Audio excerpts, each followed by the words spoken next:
What is going on, guys? So today I thought I'd make a video kind of showing you guys what I got going on, a little breakdown you could say of my 2018 Street Bob, homie. So I bought her new. She's only been my bike, she's only been with me. I broke her in, I popped her cherry. So everything you see on this bike that is not stock, I have done myself, obviously. So as far as the Street Bob or the Softail, whatever, I feel like it's a pretty good bike. It is my first big twin, so I really don't have anything to compare it to. She's got about 7,000 miles on her. So far, so good. I think the only thing I've had to fix was the fork seal, and that's because I beat the shit out of her. So it is what it is. You know, you run these Harleys hard, you fucking wheel them, you burn them out and shit, you're gonna have stuff break. I mean, you can't really expect anything else. So, but so far she's been doing good. Ride's good, still shifts good. Freaking man, wheelie's great.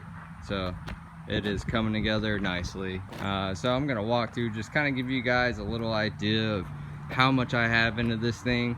I currently do not have any motor work. This is all kind of just bullshit I threw on there. Fairing. I went with a quarter fairing. It was like 60 bucks, 70 bucks. I ordered off of Amazon. A lot of this shit, man, you can find for pretty cheap, and it, you know, you can actually set it up. You know, some stuff you don't want to skip out, obviously, like the crash bars. You know, you're gonna have to fucking buy quality product. But some stuff you can. So the quarter fairing I bought, I think this actually was the second one I bought. I did have to buy another one because the first one I bought, I just fucking threw it on and it ended up breaking because I had like bungee cords and shit. Didn't have it on there real tight. And I guess just after months of fucking abuse, it did break. So I learned my lesson. So this time I actually went through, put on the fork clamps. I had to make brackets. It wasn't that hard. I mean, probably had $15 extra material and about an hour's worth of work, you know, chopping them up, making them fit, sizing them. So, and it's sturdy, you know, there's no more bouncing around. So I guess a little word of advice is, like, do shit right the first time and it'll save you later. The handlebars, man, I got these little $40 hand guards. I like the way they look. These I think I ordered off of Amazon too, and they're like aluminum or some shit. But so far they've held up. They work in the winter. Definitely cut some of that wind breeze off of your hands. And they look cool as shit. So it is what it is. Let's see, front suspension. I got the Race Tech springs and the +2 damper rods. And there's definitely a huge difference. I know with the stock springs, I used to bottom this thing out all the time. I mean, I would have like freaking fork or grease marks like all the way up here from just like completely sinking this thing down. Especially if you're like trying to learn. Like a good front suspension is like super important because you're not going to know how to gas out of a wheelie properly. So I mean, you're just going to be slamming down constantly. So just make sure you got a good front suspension, because the stock, it works for a while, but like, why chance it? So I got the Race Tech springs with the +2 damper rods, and you can kind of tell she kind of sits up just a little higher. I haven't decided if I want to go with the gold fork tubes yet. I may not. Those things are like freaking 400 bucks, I think. I'm not really sure. But the Race Tech springs, the damper rods, they're like I want to say they were like $250, and they're a good investment. The only thing I don't like is like they are a lot more stiffer. So if you come down even like slightly kind of cockeyed, you know, just with a little angle on your forks, it bounces, man. Like, it takes all that shock and it'll like bounce on me. But just more, you have to come down straight. So, but besides that, I don't really have any complaints. What else? I guess let me do this in order. So I'm gonna just start at the front. I'll work my way back. We got the fairing, we got the forks, we got the damper rods. I do have a Plex audio system. It did not fit with just the quarter fairing, so that was another reason I had to add these brackets, because I could not get them to fit. Plex Audio said with this type of fairing that it would fit, but I messed with that thing for like 2 hours, could not get it to fit, so that was another reason of why I made brackets. I got the what's this, Elite Mototech 1.5 finger easy pull clutch. I bought this as a set, but the brake levers do not fit on the 18 model, so it was essentially pointless. The clutch lever works, but the brake lever does not. This was about $200. This is your standard Plex audio system. This was about $780. And then with the forks, you have to buy the freaking fork clamps at like $25 a piece. This fairing came with the bracket. I got the Biltwell grips. These things were like 30 bucks. They're freaking awesome. Gives it that freaking dirt bike badass look.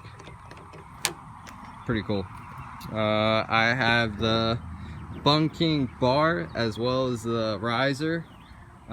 This whole setup, I want to say it was about $300, something like that, $200. This is an 8-inch riser with a 2-inch kickback, and if you have a Saddleman and you're kind of like medium height like I am, 5'8" to 6 foot, this will help definitely put you like in the seat. So I know with the stock bars I had to lean way forward to grab the handlebars, but with this 2-inch kickback it'll put you right in the seat, man. It does. I got the round mount phone holder. The thing's awesome. Got a little bullshit Harley Davidson cap. I don't really advertise them that much, but I was just looking for a black cap. I hate chrome, I really do. Chrome is freaking hideous, obviously. I like my black. And as far as the front, I guess that would be it. Let's see. Yeah, that's all it on the front. Going down, man, I got the bunking crash bars and the bunking passenger pegs, and like for real, man, I don't even care if you're stunning the bike or not. Like, that fucking bar is going to be your most important investment, hands down. I've never crashed my bike, I've never looped it, but I have dropped it several times, and that bar will save your ass over and over again, man. So it's a pretty important investment, regardless if you're stunning or not. Everybody should have one. I got the Vance & Hines VO2 naked air intake with the air cleaner. I really didn't get super detailed into researching like a good one. I think that one kind of looks cool, and it was like 120 bucks. So the freaking crash bars, I got them as a set. That was like $600. The pipe, it's the Two Brothers Racing exhaust, 2-in-1. That thing was $1,000. So this shit gets expensive, man. I made my own little MX crash pegs.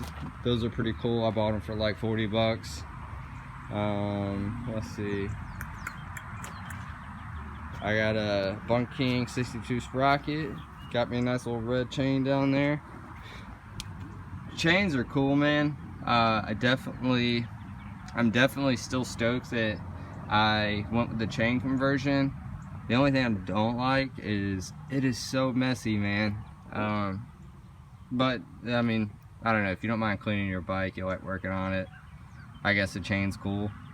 But it definitely helps, definitely freaking helps with the stunning game. I do like I have the ability to change up my sprockets to make it whatever I want. So, if I want to take it kind of like to a stock gear setting, I could go down to like a 52 tooth sprocket. So it definitely gives you options, Just the biggest con is the grease. God, is it greasy. Let's see. I think it's about it, guys. I got the my fuel management, got that FB3. It is what it is. I'll probably end up upgrading it to something else, just because the longer it's been out, the more negative things I hear about it. But yeah, man, she's a sweet ride. She can definitely wheelie. She can definitely get down and dirty. Oh yeah, you probably noticed I don't have my saddleman on.